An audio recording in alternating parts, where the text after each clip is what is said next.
There are a lot of fire incidents happening every day across the globe and predominantly in developing countries where preparedness to fight fire or detection system is not adequate, and there is a very less amount of awareness among the operators, among the owners, and even the employees or the workers working there. I'm talking about few of the accidents that really happened very recent time.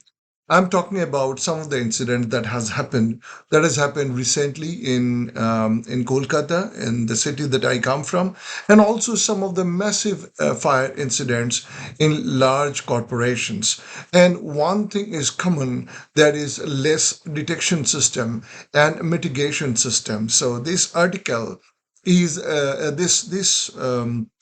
this presentation I'm making is to give some amount of awareness that is fire accidents are preventable and what you must do as minimum to make sure your properties, your factory, your people are safe, and you have got a deep appreciation that safety plays a very vital role to ensure your business continuity. Let's have a look at the fire that happened yesterday in a biscuit factory in Calcutta. Massive blaze has broken out in a biscuit factory.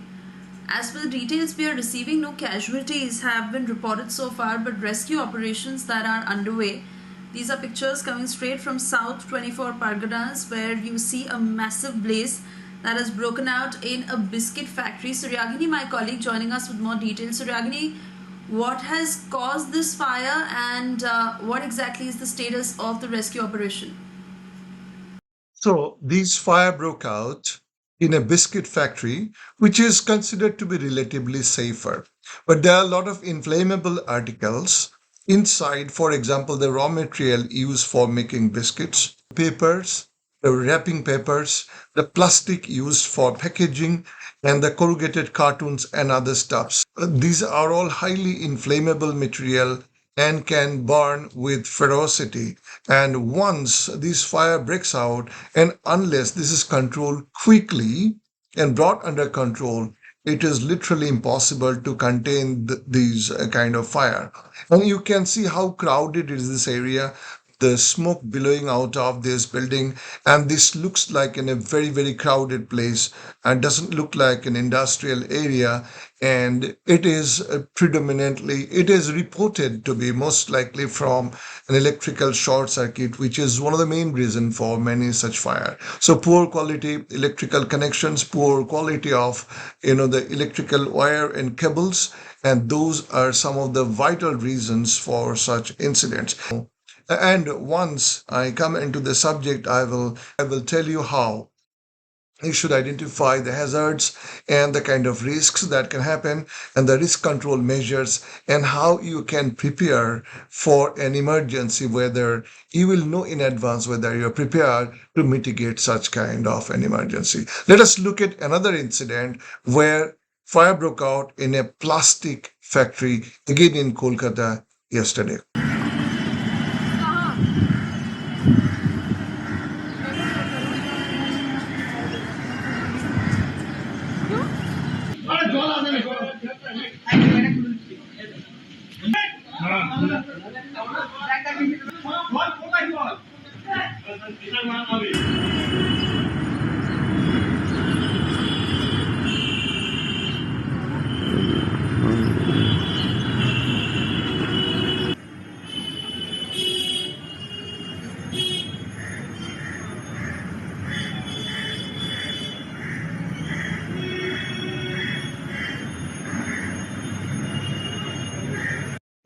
This is another fire incident a couple of years ago that has happened in IOCL Jaipur tank farm. See the ferocity of this fire incident that has engulfed the whole area and the tank farm and destroyed the entire tank farm, including all the content that was stored in those tanks. Let's have a look. In Jaipur remains untamed. Although army soldiers joined firefighters within 2 hours of its start, the fire rages on relentlessly at all the 12 containers of the IOC depot. The IOC says this massive fire broke out after a pipeline valve failed and lots of oil spilled over while being transferred. the strategies will allow it to burn. People who are firefighters and other experts will go in, assess. There may be people inside. So we'll have to do some rescue operations, relief operations, salvage whatever we can. But the uncontrollable fire and the simplistic explanation for it has raised several questions, but two crucial ones put the IOC clearly in the dock. Why did the IOC not inform the police or fire department for over an hour after the pipe leakage? And how come the two fire hydrants in the depot not have a single drop of water when according to rules they should be full every day? मुझे कुछ मालूम भी होगा तभी मैं नहीं कहने वाला हूँ। इंक्वायरी कमेटी इसके अंदर जाएगी, पता लगाएगी क्यों हुआ, और आगे में आपने ठीक कहा आगे ऐसे हादसे नहीं हो, तो that is the purpose of inquiry committee. With 6 IOC employees trapped in the fire due to the delay, many say it's gross negligence that's at the root of the tragedy. Besides huge losses, this massive fire has inflicted physical and mental injuries on countless people that will take years to heal. While the government has ordered an inquiry, the big question is, will anyone, and most especially the IOC, own up its responsibility for this terrible tragedy? In Jaipur, Rajan Mahan, for NDTV. These are some of the incidents that I have shown. There are many such incidents. There are fire in the hospitals killing more than 90 people or more. There are similar situations happening in Middle East. It is happening in India and many countries, even in UK. That only shows that we have not learned to take safety very seriously. What we all need to do is to implement occupational health and safety management system. You get your system certified or not, that's a separate thing. But I suggest and very strongly suggest, let us take the advantage of a standard that is present today.